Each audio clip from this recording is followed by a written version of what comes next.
how's your stage fright now? I don't really get stage fright in the way that I knew it. Like it used to, I'd vomit. It was like real anxiety, like hardcore. Gracie. Yeah, not cute for sure.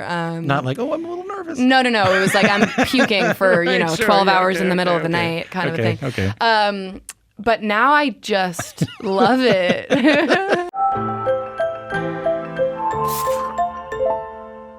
How are you? Hi, I'm so good. Thank you for having me. You made a hell of a record. Thanks. It's great, man. Thank you for listening. How are you feeling about it? I love this album so much, and it really is, it's my favorite thing I've worked on, and I have never had more fun. So I think it's kind of just, it's a different feeling to put something out into the world when you've had an incredibly, exceptionally fun time making it versus kind of feeling insulated and sad. And,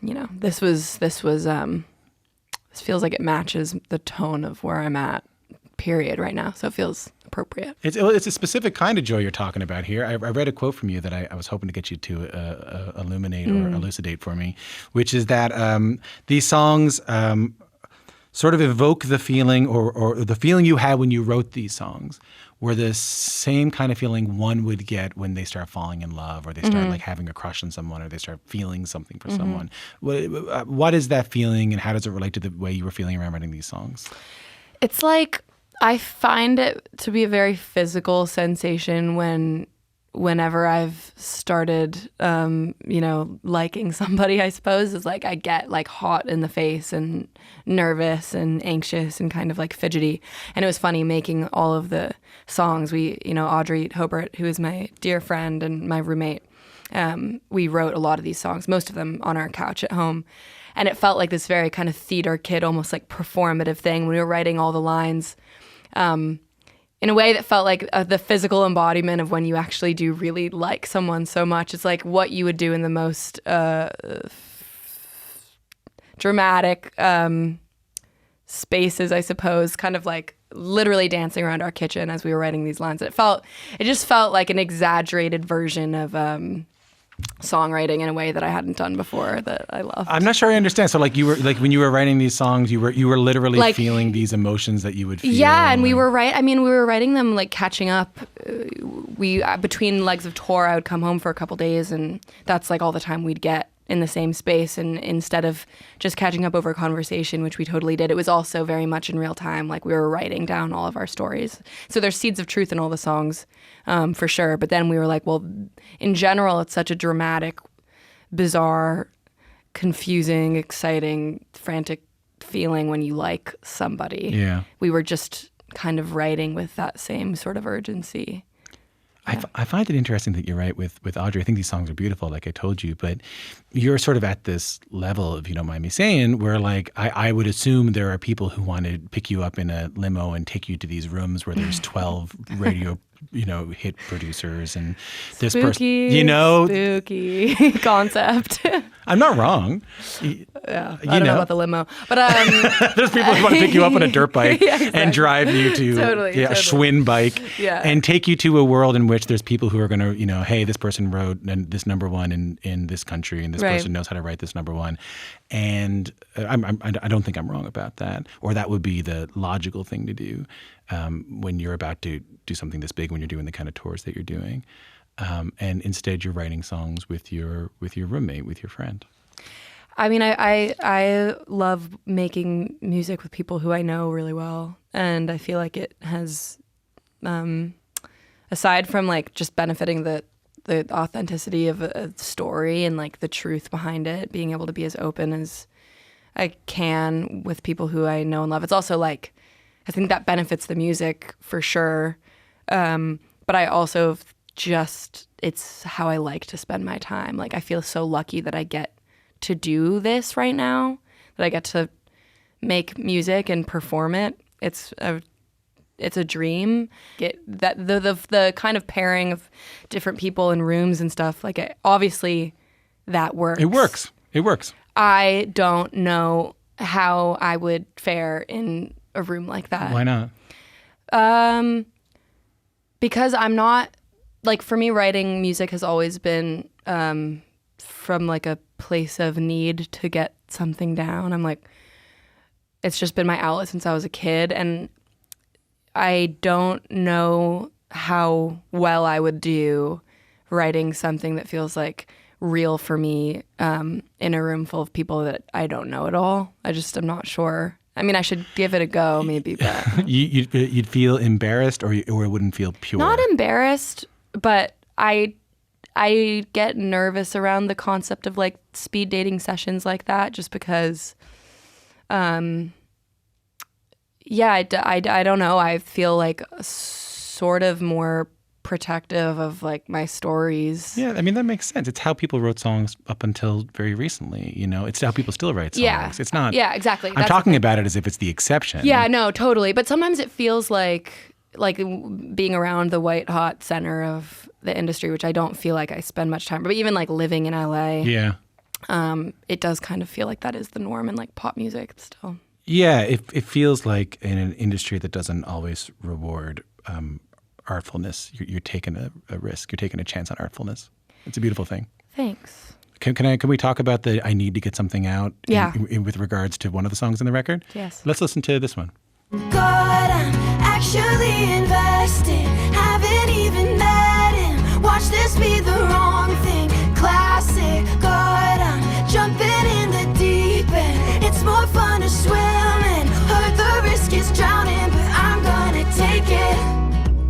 Risk by Gracie Abrams from her new album, The Secret of Us. My name's Tom Power. You're listening to Q. What needed to come out? Man, well, this was the first song that we wrote for the album, and it felt like a North Star. It ended up being just sort of like we set this bar of like fun while writing it, and also this kind of very dramatic expression of, a seed of truth of a feeling. But yeah, I totally had a massive crush on someone who I didn't know anything about really, and wanted to just articulate that. So yeah, it's definitely nuts. I think it's like acknowledging how nuts the feeling is, but while laughing at myself always. You are a really funny writer. Thanks. Audrey's really funny too. Yeah, you're both very funny writers. Yeah. And that's not something I'm necessarily used to in this music. Yeah, that's how we felt. That's why I think we were so excited about writing it. Every single hour that we spent on the album, it was like the lyrics that we kept 9 times out of 10 were the ones that made us laugh the hardest in the room. So yeah, Risk is definitely no exception. The laughter part's interesting to me because I heard the story about you. I was hoping you might be able to tell that, and I might get it wrong, and I often do, that you were, the record before this, you were performing the songs on stage, and you had all these people singing the lyrics back to you. And there was something in the way they were singing them back to you, or something in the way you were hearing these lyrics sung back to you, that made you realize you wanted to lean more into happiness in your new songs. Am I right? Is that the right story? For sure. Can you tell me that? Well, I was just shocked at how, at all the shows with the Good Riddance tour, how loud they were. Like, they were so much louder than me every single night. So put us on stage with it. You're on stage, you're singing these songs. On stage, singing an album that like was written in the middle of nowhere and like in complete isolation, and recorded very quietly. Like that, it's a very introverted album, Good Riddance, and it's like not the kind of album that I anticipated being then incredibly loud once we played the shows. Like I knew it was a really pleasant surprise, but it kind of just made me feel like, oh shit, like I want to make something that is worthy of their lung capacities. Hold on. Yeah. So you're on stage, you're singing these sad songs Yeah. that you wrote in isolation. Yeah. Maybe not with the idea of anyone hearing them. Yeah, like not necessarily. And then all of a sudden it's like headbanging at a show to like... And deafening. Yeah, definitely, like to some of my like slowest and saddest songs. So you're kind of like, okay, well, if that's what they are capable of when presented with an album like this, I'm like, well, then what will happen if I make a pop album? Or a happy record. Yeah, I think this album is happy. I mean, it makes me very happy. But I think it's like there's real gratitude towards things not going the way you think they will that I think is exciting and happy.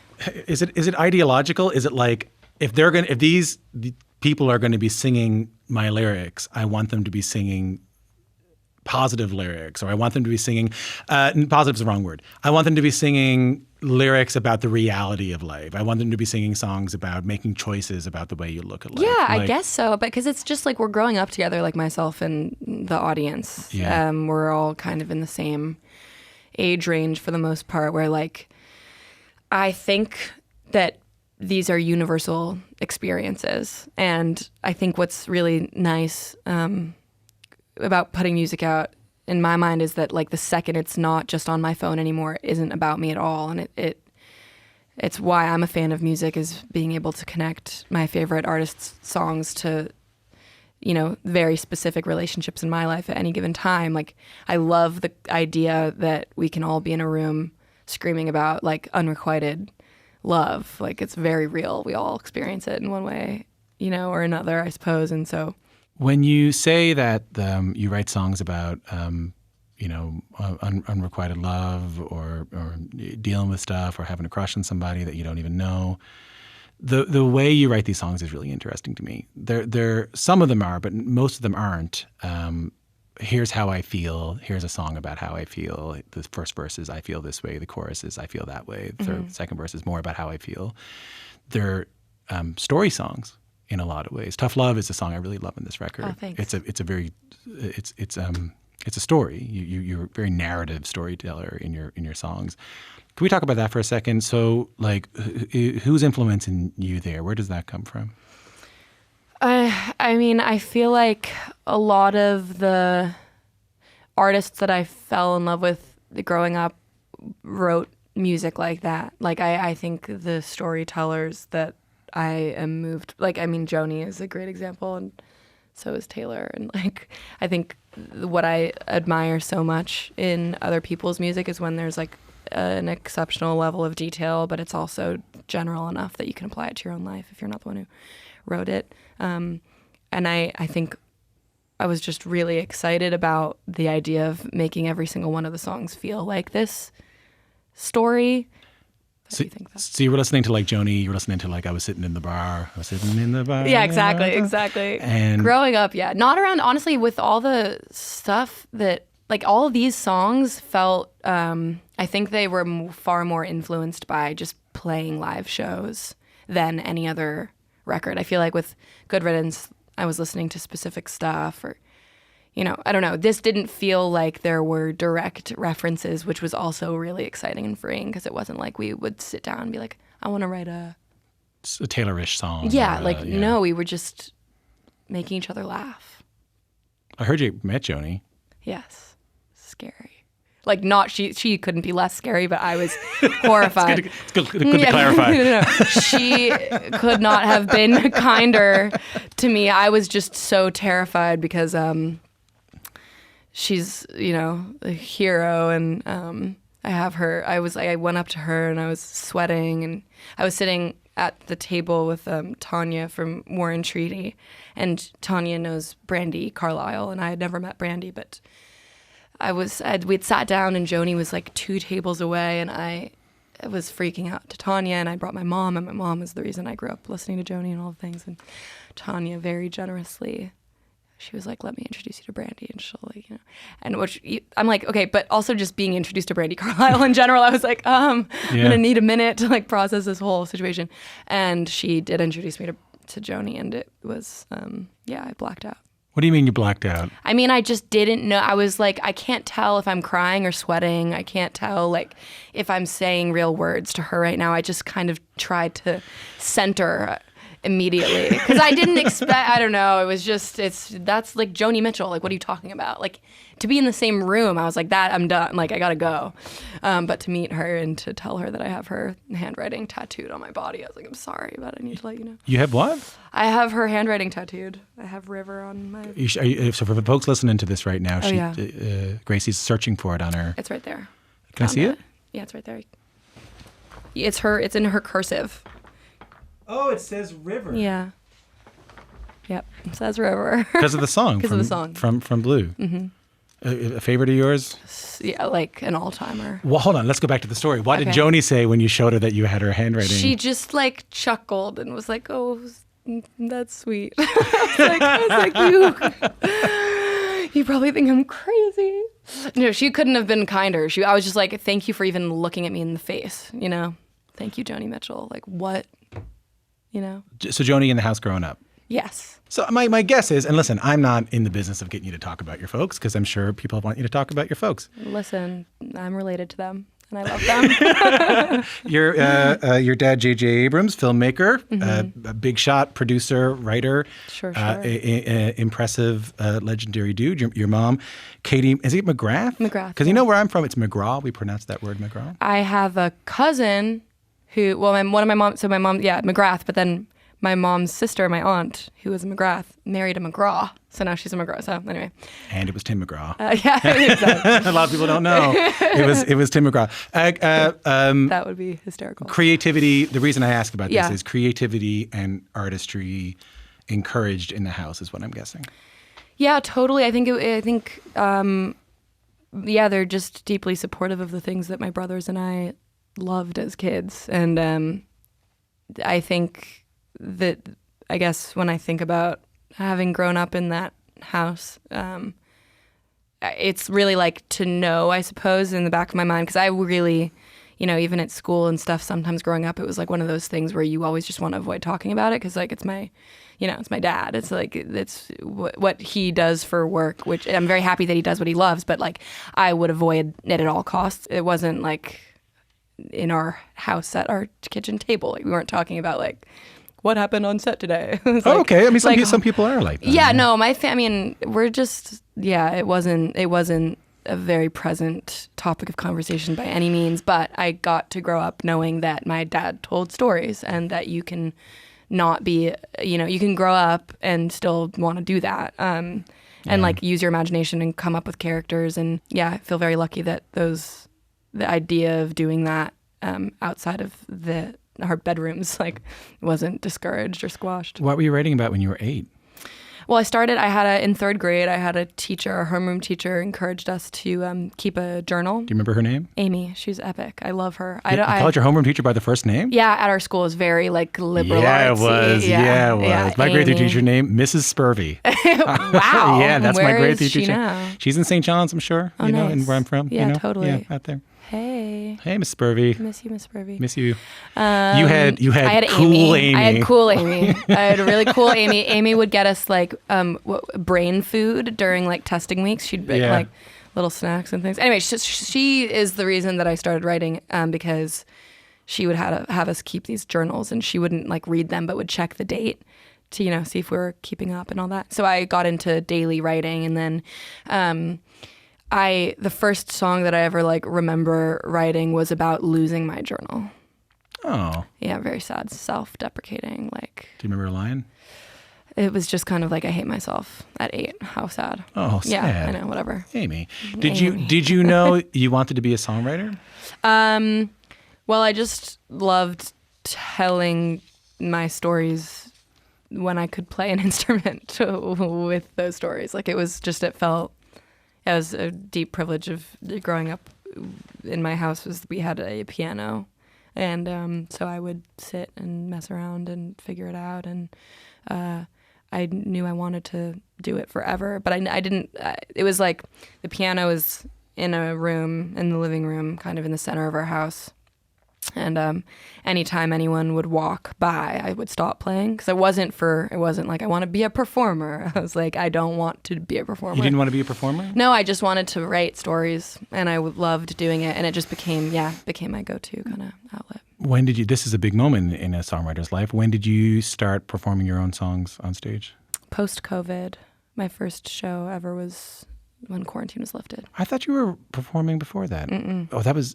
Were you doing Zoom stuff or? Yeah, actually. Yes, that's true. During COVID, we had like these Zoom shows where it was like 100 people on Zoom, and I had it set up in my bedroom, like with my whirly. It wasn't, it was honestly a sweet stepping stone for me because the concept of playing in front of people was like, I was petrified and You were scared of performing? Hell yeah. I really, really, really, really, really, really never wanted to do it ever. And I was so freaked out. I remember when I signed first signed to Interscope, I was so emotional like later on in that day by myself in like a panicky way, just because I knew that it would eventually mean, like, if I'm lucky, that I would have to perform, and that scared the shit out of me. So I was really not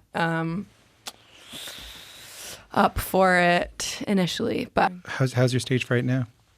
I don't really get stage fright in the way that I knew it. Like, it used to, I'd vomit. It was like real anxiety, like hardcore. Gracie. Yeah, not cute for sure.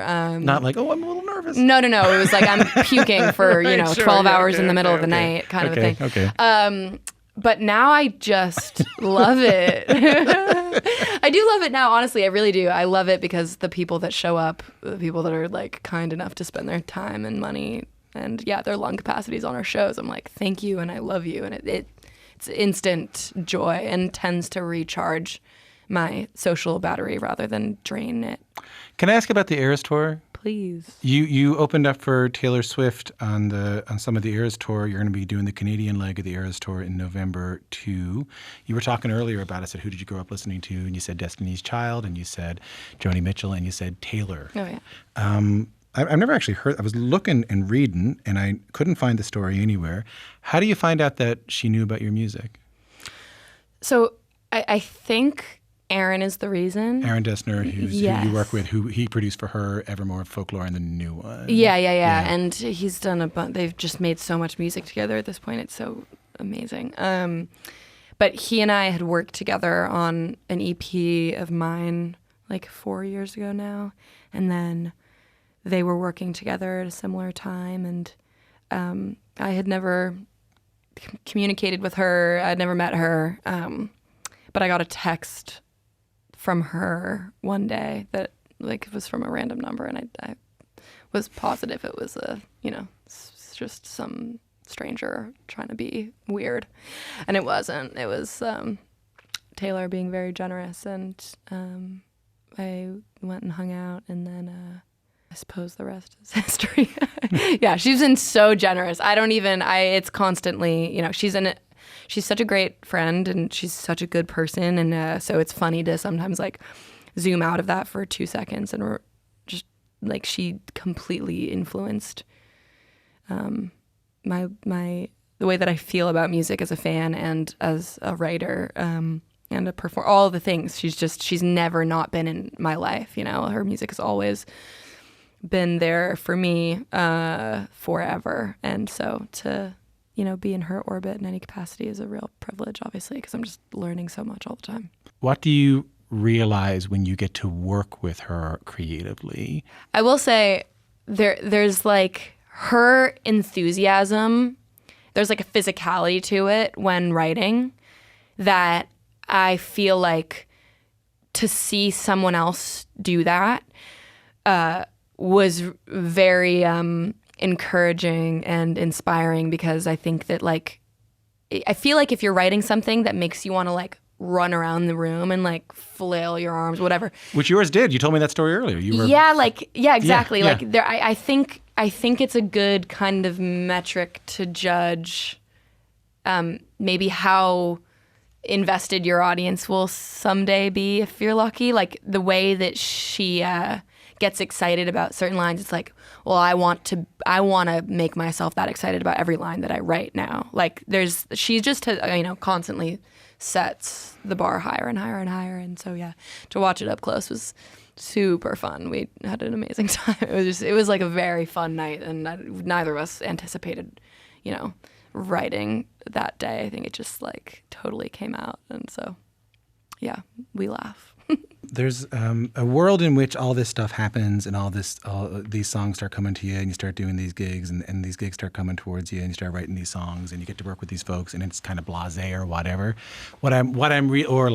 So of course, what I'm really hearing from you is like a deep sense of gratitude for this moment right now. Yeah, I'm like, how am I even sitting here right now? You know what I mean? Like, it's pretty crazy to me that I get to make music with people who I love and trust and feel safe around. Like, what a crazy privilege, because that isn't the case for everybody. It's not the case for everybody that, makes incredible music that they get to spend their time doing it. It's like an epic privilege. So I feel really lucky that like even that alone is true. But yeah, to make it with people who I admire so much and respect so much, and then to like the people that I get to work with on, you know, every kind of side to this. I just look up to them so much, and then to talk about it ever with people like you is wild. Thank you for having me. It means a lot. I don't know. I think I feel really like loose sort of about this particular album because I got to make it with my best friend, so it never felt very serious,